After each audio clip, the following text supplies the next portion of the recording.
Channel पूरन पाव को लाइक शेयर सब्सक्राइब करना ना भूलें।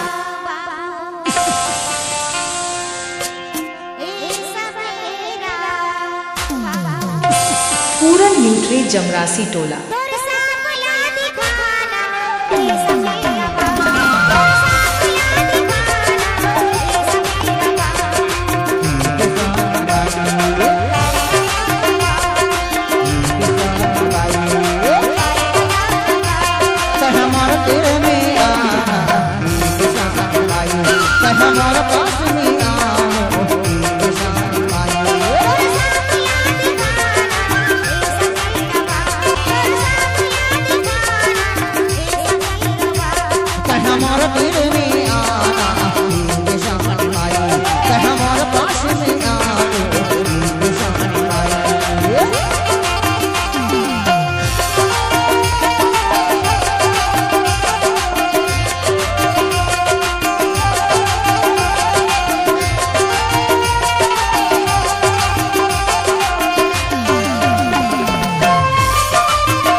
जमरासी टोला।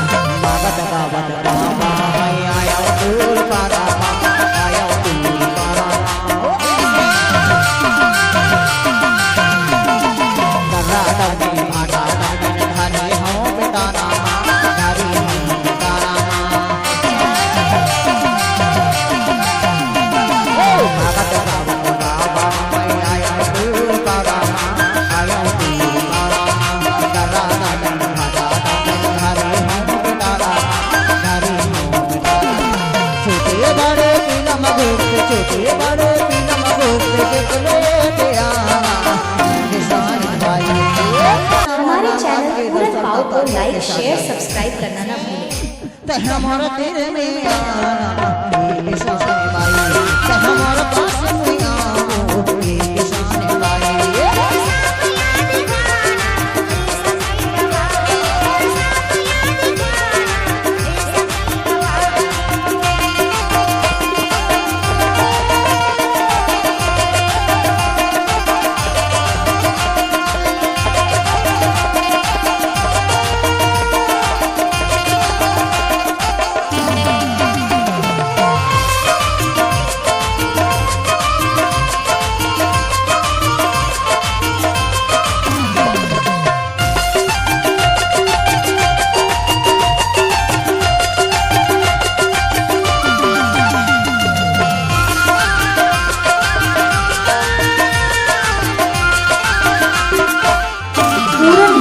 जमरासी टोला।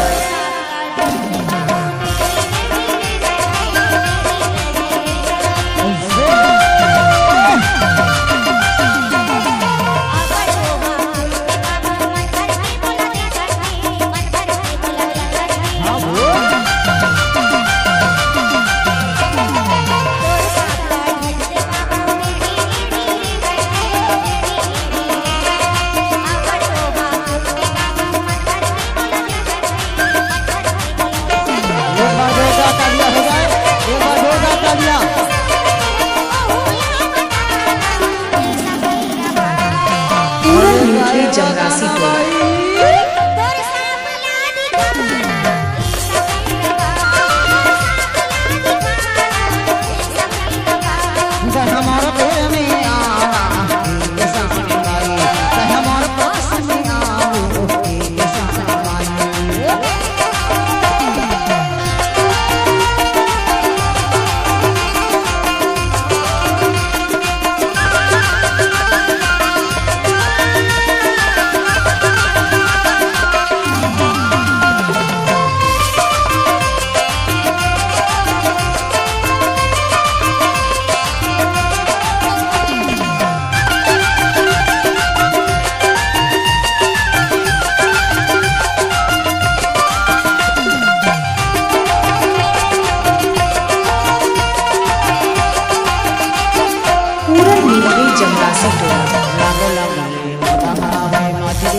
भगवान जी के थो किसाने अरे मैं है बड़गुरा ले आई हूँ हीरापुर से आई हूँ मैं हो ले नमो नागराज के दर्शन कर ले किसाने दौड़ के कोई की था ते हमारे तेरे में किसाने हमारे पास